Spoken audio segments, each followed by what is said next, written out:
I was born at home at Weinert, Texas. And we didn't have streets then, just Weinert, Texas. And I was born October the 12th, 1927. I remember one granddad. He was a farmer, and out in, I guess it was West Texas, and he farmed with mules. I remember when we'd go see him, he had a bunch of mules. And I asked him what he did. Well, they worked for me.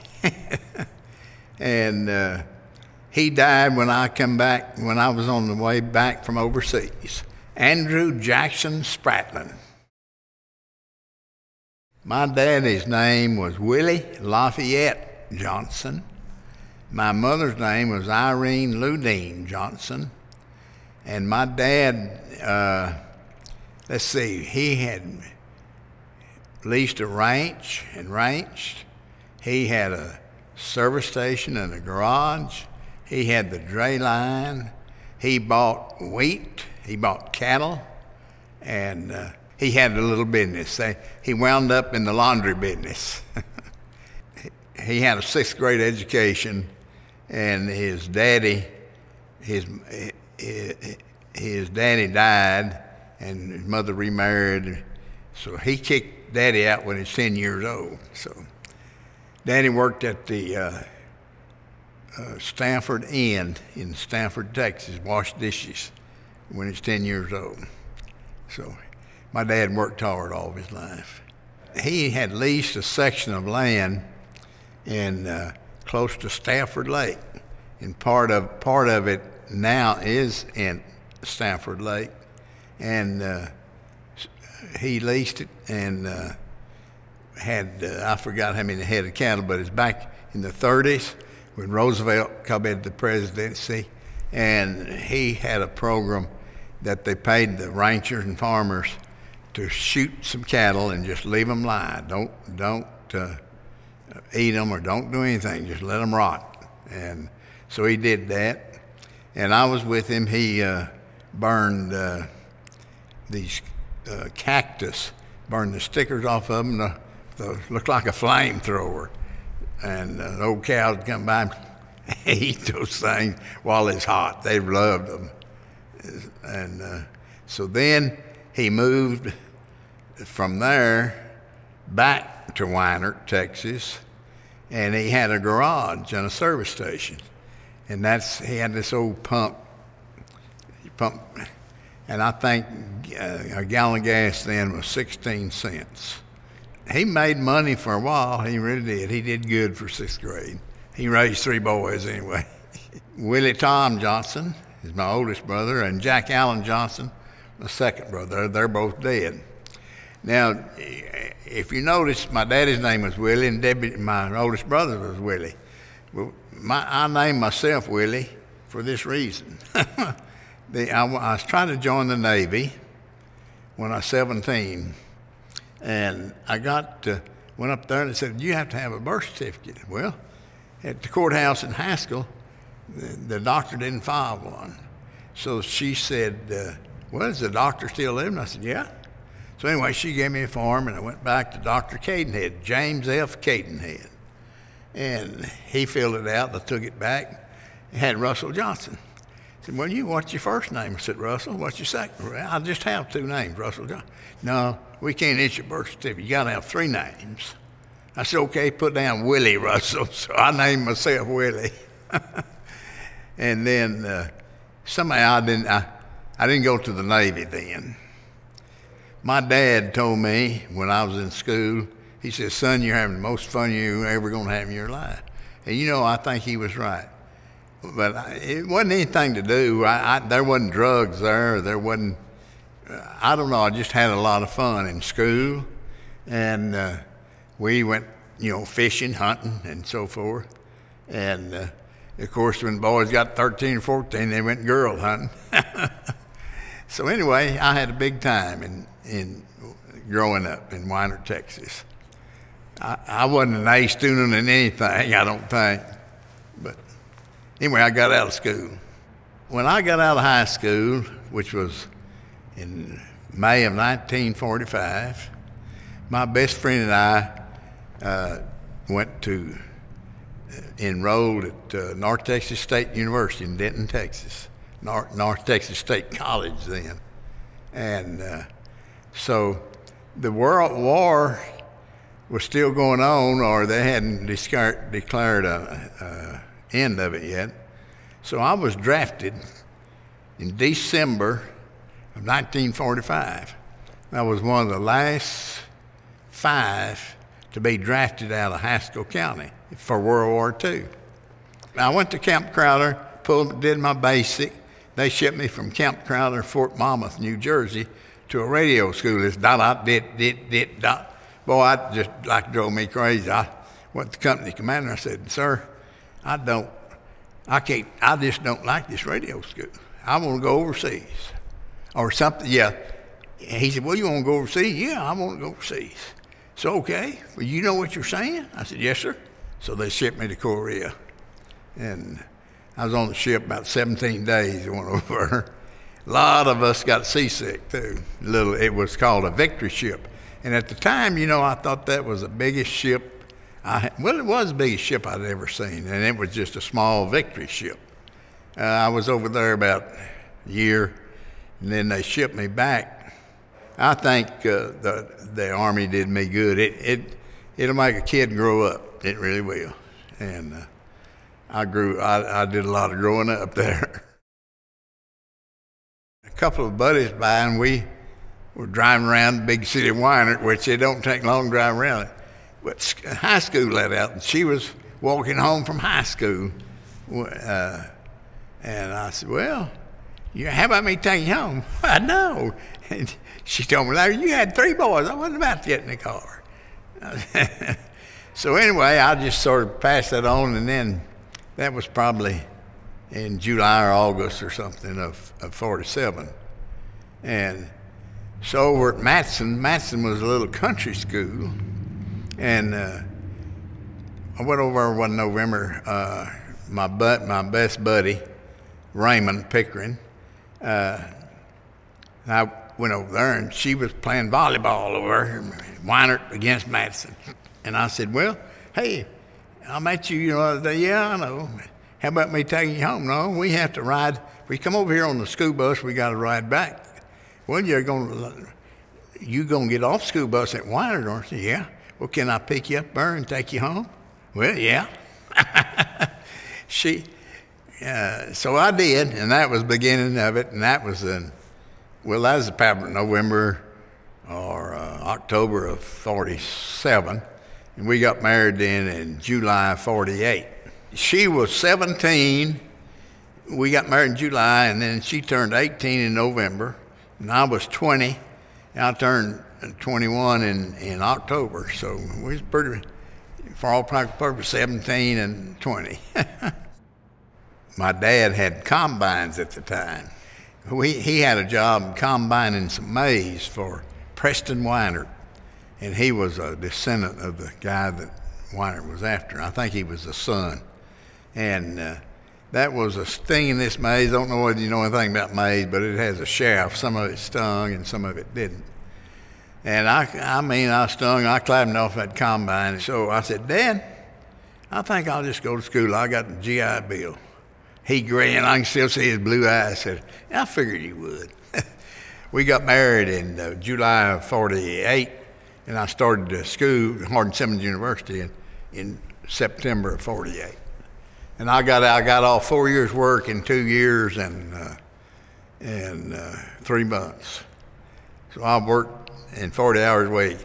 And college wasn't fun to me. It wasn't near like high school. So it was a drudgery, really, because she had a hard time delivering our oldest son. She's in bed about 3 or 4 months. And anyway, I had it tough, or at least I thought it was. I graduated from Hardin Simmons in January of 1951.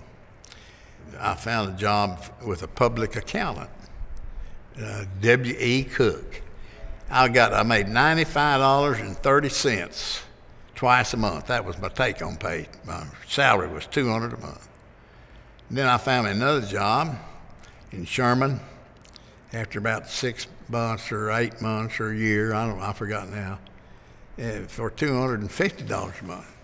That was with Day Manufacturing Company. And Luther Acton Day was the owner. But I was just miserable with them after a while. I mean, I was their errand boy. I went and grocery shopped. I did yard work. Everything that they could save money on, they'd hire me. They'd hired me as a box salesman.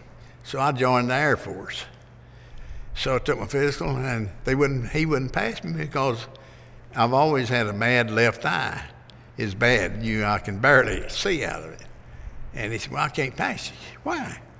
I said, the Army did. I don't care. I can't pass you. I said, I've already quit my job. That's tough. He was a regular you-know-what. So I was out of a job, and then I sure didn't have any money. So we hooked him over to Fort Worth, and I got a job with Container Corporation of America. And I went from $250 to $300 a month. Man, I was in tall cotton then. And I worked for them for about 53 to 1960, about 7 or 8 years. And at that time, I'd met a guy there, Charlie Driscoll. He was my first partner in the insurance. We tried to borrow $15,000 from the banks to go into the paper box manufacturing business. They wouldn't loan us nothing. So anyway, let's see, I believe February of '59, I believe he went in business for himself. So my plan was always quit and join him. I couldn't get a job anywhere but the insurance, and I wanted to be in business for myself. I called him one day. I said, Charlie, about ready for me to come over? Well, no. Russ, we better wait a while. I'm not selling anything. I said, well, it's too late. I just quit.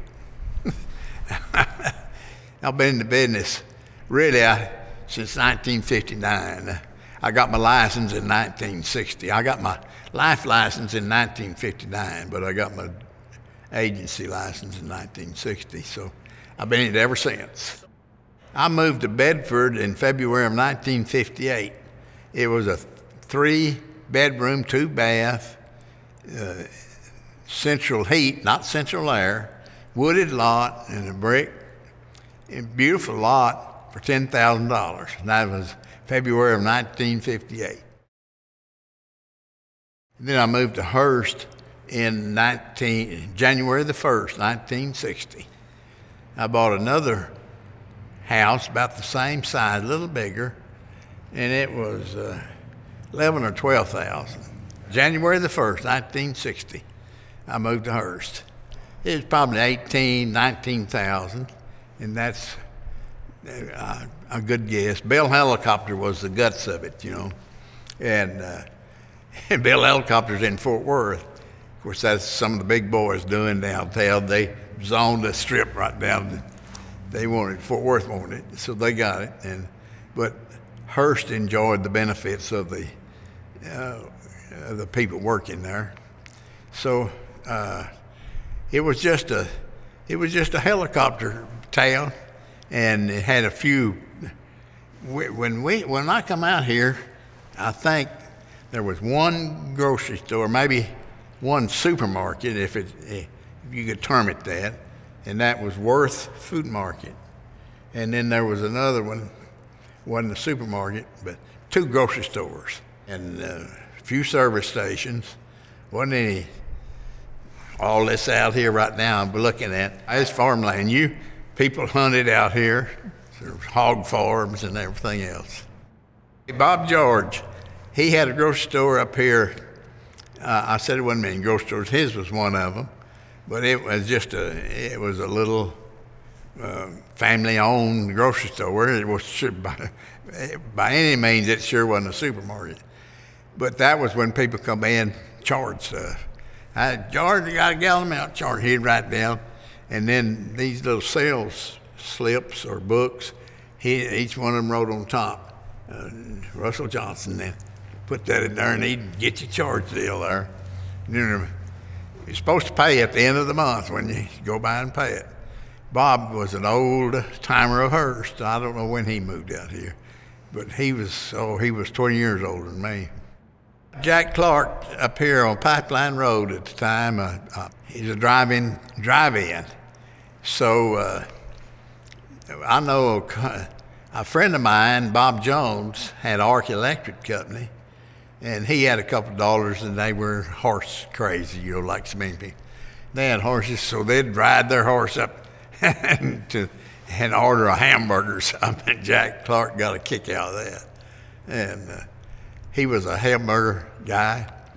And I solicited his insurance business for years. And finally, he built a Jack Clark number 2 on Bedford-Euless Road. Jack said, okay, I'm going to flip a coin. Whoever wins the flip can write this business on Jack Clark number 2. And he flipped it, and this guy said, well, call it, Russell. I called tails. It was $50, and tails come up. So I won the account by a flip of a coin with Jack Clark.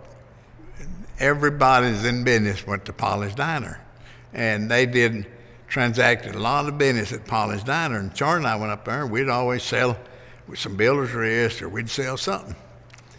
I remember some funny things happened. Let me go back just a little before that.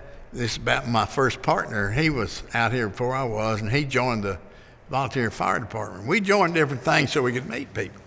So they had a fire one day up here on Pipeline Road, about Pipeline and this side of Brown Trail. And I mean, it was a forest fire. It was an old fire truck kept running up there. Charlie was I think he was driving the fire truck. The old man out there stopped him with a shotgun, just cussing. Y'all are not going there and putting that, Mr. So-and-so, there's a fire. I know it, I'll set the fire. I'm tired of these dang ticks. So I'm burning those ticks. I'm gonna burn them. So they just backed the fire truck out and let the fire go. And then that same deal, they went to a fire, and they reported it to west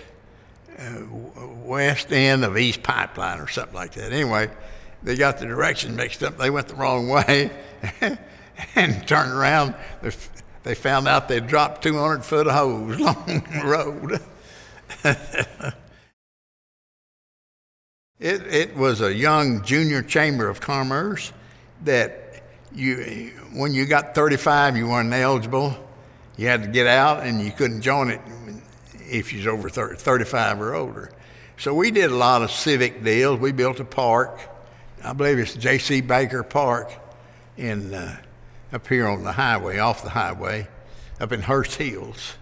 And that was a project lasted to get involved. We went up there, and we worked a lot of Saturday mornings on that park. And then we had different projects. We sold Halloween candy, and back in those days, they had a deal, traffic stop, promote traffic safety on Labor Day, and we set up coffee stops, and gave free coffee and donuts to the people to pull in there, and we'd try to rest them a little bit where they wouldn't have a wreck.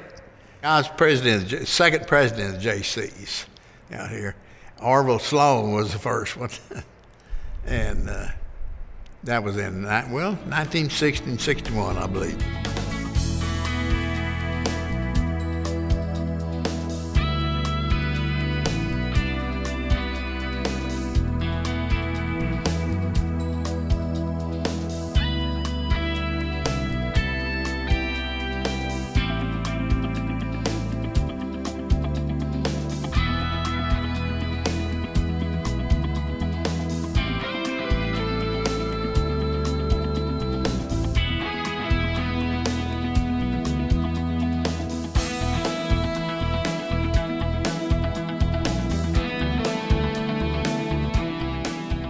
I was a charter member of the Rotary Club too, and that's a little more dignified club, and it's the money operates there instead of you didn't have to work as much. So, and that's really a good club too. It's a lot of guys in there that's been there for years and years.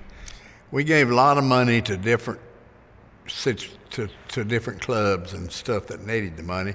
That was the main thing that the Rotary Club did, was things financially. We recently, I say recently, a couple of years ago, I guess, maybe 3, it was a 50-year celebration for them. About the only fun we had, I guess, just going out and eating with people and vesting. And I'm trying to remember, TV has changed a lot of people's lives, as you know. My first TV was, I lived in Fort Worth. It was a little 17-inch Admiral. But anyway, that come on more and more, and that cut out a lot of visiting. We used to visit, even when we had TV, they had 2 stations, or 3, I think, and it just wasn't that much to see. So we'd go visit our people, our kinfolks. If her folks lived in Fort Worth, and mine lived out in Wynard. And then that's about the size of it. We just had some fun visiting, I guess. That's, come to think about it, that's all we did. I was taking stuff from Hearst, making a living in Hearst. I'd want to give something back. So I gave my time, and that's a lot of time in Hearst. So I was elected. I had an opponent. He was an architect. I beat him in the race. And that's in 64, it's 2-year term. And then I was mayor pro tem for Herman Smith. Herman Smith was mayor. So then the next term in 66, I ran for mayor, and it was the first time that the Hearst people voted for mayor. Up to that time, the council elected the mayor from one of the council members. So I was, I guess, the first elected mayor by the people of Hearst. So, and I didn't have any competition then, I guess. I don't know why. But when Ward Drugstore opened up here on Pipeline, we cut the ribbons with a helicopter. You know, I was mayor, and I got to go down there and cut that ribbon with these fake scissors on this helicopter and run through that thing. That was a lot of fun. And then they took me around the Hearst, and first time and only time, I guess, I've ever been in a helicopter. The first, the City Hall, you know, the one that's been remodeled since then, but I was mayor when we built that. And I remember making the speech out there. I never was a good speech maker. So, but anyway, we made that. And people thought it was just sort of a funny looking building. It was round, you know, on the top. But anyway, it served its purpose. We'd be having meetings at night, and I don't know whether it still does or not, but the lights would go dim for a second, then they'd go back. And we had electricians out there, and they couldn't figure out what it was. And when I left mayor, they still had that. I don't know whether they still have it now or not. Then we had another peculiar, well, it wasn't peculiar, it was a situation, the Hearst Rescue Unit. Jack Earl. Jack worked at Bell Helicopter, and he was, siren happy, okay, that's a good day for it. So he'd come up and run down these roads, raining 40, he'd come 40 and 50 miles an hour down the pipeline, and somebody'd call him something, you know. And then one day I was eating supper when I was mayor, and phone rang, and it was Jack. Russell, this is Jack. Yeah, what are you doing? Well, I'm up at the police station. They told me to leave. And I said, well, did you? No. Well, I think you ought to, Jack. I'm in there getting tired of you. So when I'm getting tired of you, call me at supper every time. So why don't you just leave and leave us alone for a while? The boy slammed down the phone and left. Doug Long called me and said, Russell, we're out of water. What do you mean we're out of water? Well, the tower's empty. How come it's empty? Well, somebody didn't do this. I said, well, hell, all you can do is run water back in it and tell everybody to be a while. Okay. So I never will forget that. Well, the tower's empty. Now, that was why somebody turned the water off going up to the tower, I don't know, pumping it out of the ground or wherever it come from. But Doug Long was a city engineer then, he sure was. We used to go on some city conventions, and I remember one time it was acting silly. The chief of police at Euless had a name tag on, Blackest Astaire, Chief Police Euless. And then I had Russell Johnson, mayor of Hurst. He got my tag. I always wanted to be a mayor, so I got his tag. I was chief, and he was mayor for a while. We was walking around there. Just silly things like that, When I was mayor, our office was up on Pipeline Road. So one day, I was speeding, and I deserved to get stopped. So the officer stopped, and he was very courteous. And I said, well, officer, I'm glad to see you're very courteous. We had a meeting last night in the council meeting, and I said, I'm mayor, and I just wanted you to know that you was very courteous. And he had that thing that made him nervous. He said, you mayor? Yeah. He didn't know whether to give me a ticket or not. But I said, yeah, go ahead and give me a ticket. I deserve a ticket. So he did. Cost me $10 for a speeding ticket when I was mayor of Hearst. I forget the officer's name, but it really befuddled him when I told him I was the mayor and he'd stop me. And another funny thing, I got stopped one day by the cops, and I'd cut, here's a road, and then I'd cut the corner to another road. And he stopped and said, sir, you're not supposed to do that. And I said, why? Well, if I remember right, you're the one that signed the ordinance that is against the law. I said, okay, I guess I did. Hearst owned about 5 acres over here in South Hearst. And so it's just sitting there. So the city council, and I was mayor then, the city council said, well, we ought to sell that and put money in the Hearst account. Well, okay. So you had to have public readings, public hearings. So, man, we had a public hearing on that, and every neighbor over there, no, don't sell land. Well, what do you want to do? Well, make a park out of it. So anyway, then my term was up, and then we had the second reading on it, and C.A. Sanford was mayor then. And the second reading, the council chambers was full. And he said, well, this deal started when Mayor Johnson was mayor. He might want to speak for it. So I looked around and I said, no, sir, Mr. Mayor, I'm going to speak against it. I'm with the people. C.A., I never will forget how he looked. He looked so funny. But I changed my mind. Everybody wanted a park, so they made a park out of it. I think it's Redbud Park, I believe is the name of it. Well, you learn a lesson if you're in civic duty. You really do.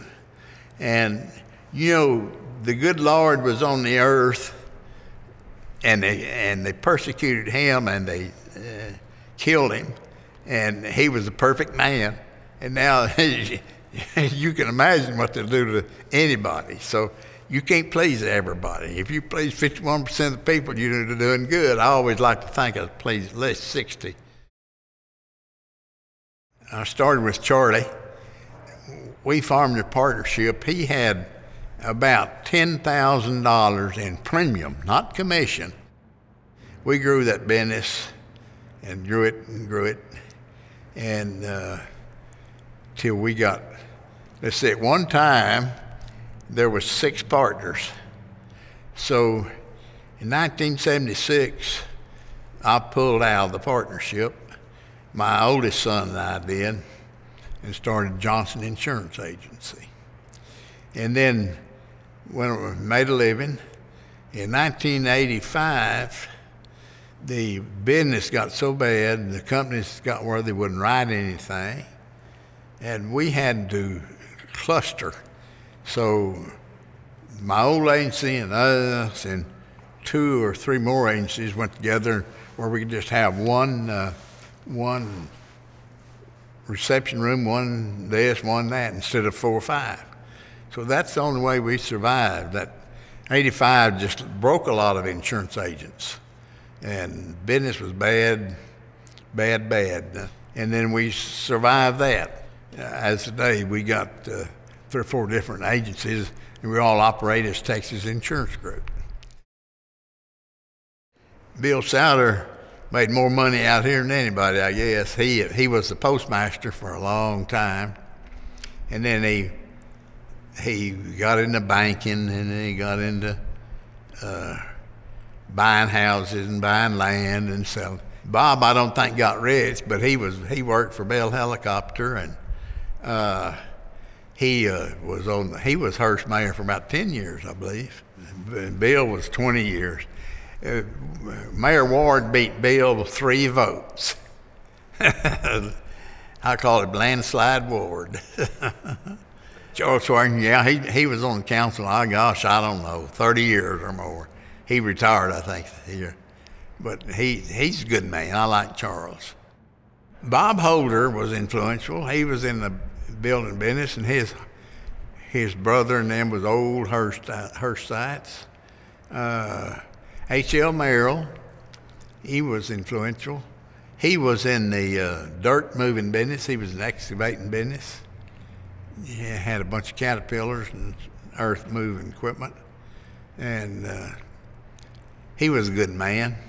John Barfield, he's still a customer of mine. I've had his insurance since 1962.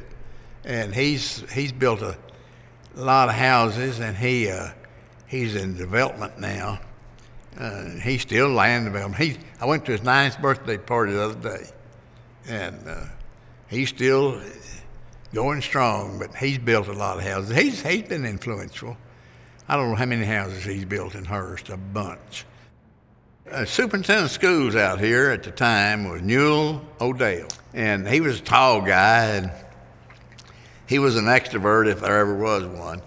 So one day after Rotary Club, we sitting around. He said, what we need out here is a junior college. And that's what started. So Dr. Ralph Butts and Dr. J. Artis Bell, and I helped a little, I guess. They got things rolling, and 2 or 3 years later, we had a junior college. So that Amon Carter, at the time that happened, the mayor of Fort Worth and the mayor of Dallas, they were just bickering all the time, just a continuous fight. So the mayor of Fort Worth had to have an airport. Dallas had one, so they built one out of Amon Carter.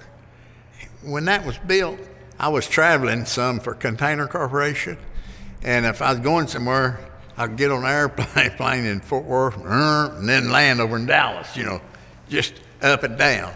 And then they finally got together and built this airport in the 70s. I think about the early 70s, that's when that airport was built. Yeah, I was mayor when we voted that mall, Northeast Mall then. And the mall has really been beneficial to the city. But I don't know to this day, being honest, how I would have voted when they condemned a lot of houses to add to that mall. The houses was already there. There wasn't many houses when the mall was built. And they tore down, to build the mall. But I told Bill Souter's mayor, I said, Bill, I don't know. Well, it's good for the city. I said, yeah, but what about those people that's got their home? You're just going to take their home, say, we're going to tear your home down and build them all. Yeah? So anyway, they had their mind made up, and it happened. So I think the mall helped put Hearst on the city, because it especially when we got the sales tax, it got, I forget, it seemed like we get $2 or $3 million, I don't know, $2 or $3 million from it, or more, maybe more than that now, I don't know. But back then, I remember it was a lot of money, and that helped pay the bills. I've seen it grow. I should be a ultra rich guy. Some of the guys got rich by buying land, but I never could swing the deals. Had one that was born January 25th, 1954, and he's living in Athens, Texas now, and my oldest son is living in Grapevine, Texas.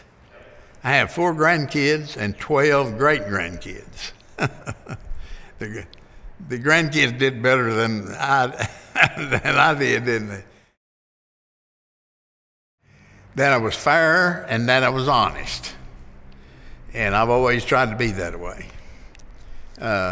Some people, if you're in the insurance business, some people think you're crooks anyway. You know, I never did make really big money, but I raised 2 boys, and we lived in a nice house and had nice cars and ate good. So what else is there to live? Over and all in all, I'm pretty happy. I've been happy with my life. You know, every once in a while, somebody just, you'll get down in the dumps. You'll have to have a talking with yourself. But I was pretty happy with Hurst. That it was a good place to live.